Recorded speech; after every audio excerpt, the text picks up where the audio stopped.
બનાસકાંઠા જિલ્લાનું જે વિભાજન કરવામાં આવ્યું છે તેને લઈ અને સુરતમાં આવેદનપત્ર પાઠવવામાં આવ્યું છે।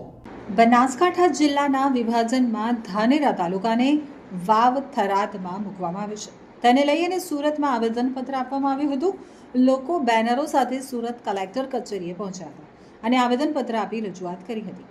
આવેદનપત્રમાં જણાવવામાં આવ્યું હતું કે ધાનેરા તાલુકો પાલનપુર સાથે અનેક રીતે જોડાયેલું છે। શૈક્ષણિક સંસ્થાઓથી લઈ અને હોસ્પિટાલિટી અને કામકાજની સરળતા પાલનપુરમાં છે।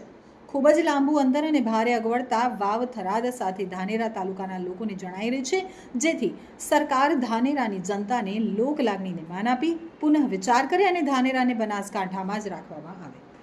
આવેદનપત્ર આપવા આવનાર લાલજીભાઈ પુરોહિતે જણાવ્યું હતું કે બનાસકાંઠા જિલ્લાનું વિભાજન કરી દેવામાં આવ્યું છે। તે વિભાજન જનતાની લાગણીને અવગણીને કરવામાં આવ્યું છે। એનાથી ધાનેરા તાલુકાની પ્રજામાં ભરપૂર રોષ છે અને એટલા માટે જ આવેદનપત્ર આપવામાં આવ્યા છે કે અમને અમારો અધિકાર પાછો આપો। વધુમાં જણાવ્યું હતું કે સુરત શહેરમાં કલેક્ટરમાં આવેદનપત્ર આપવામાં આવ્યું છે, જ્યારે ધાનેરા તાલુકામાં આજે મહાસંમેલન। મારું નામ લાલજીભાઈ પુરોહિત છે।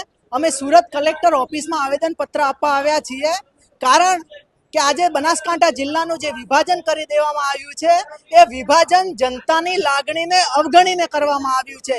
એનાથી ધાનેરા તાલુકાની બધી જ પ્રજા રોષે ભરાયેલી છે, એમનામાં ભરપૂર રોષ છે ને એટલા માટે આવેદનપત્ર આપવા આવ્યા છે કે અમને અમારો અધિકાર છે, અમને પાછો આપો। કેટલા લોકો ત્યાં સમાવેશ થયા છે અને કઈ રીતે તમારી માંગણી? આજે સુરતમાં ઓછામાં ઓછા 500 માણસો આવીને આવેદનપત્ર આપી રહ્યા છે, જ્યારે ધાનેરા તાલુકામાં આજે મહાસંમેલન છે એમાં 50,000થી વધુ જનમેદ ઉમટ્યું છે। તમારી માંગણી નહીં સંતોષાય તો શું આગળ પ્રોગ્રામ?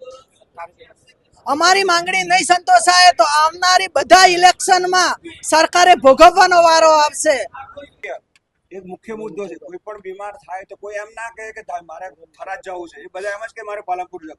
કોઈ પણ ભણવું હોય તો ભણતર માટે ગાંધીનગર, પાલનપુર કે અમદાવાદ કહેતું, એ કોઈ એમ ના કહે કે મારે થરાદ જવું છે। અમારે અગર થરાદમાં નાખવું હોય તો એવું શિક્ષણ જે વિદ્યા મંદિર છે, જીડી મોદી છે, BL પારીખ છે, એ મોટી મોટી કોલેજો, સ્કૂલો અને હોસ્પિટલો બનાવો, પછી અમને લઈ જાઓ।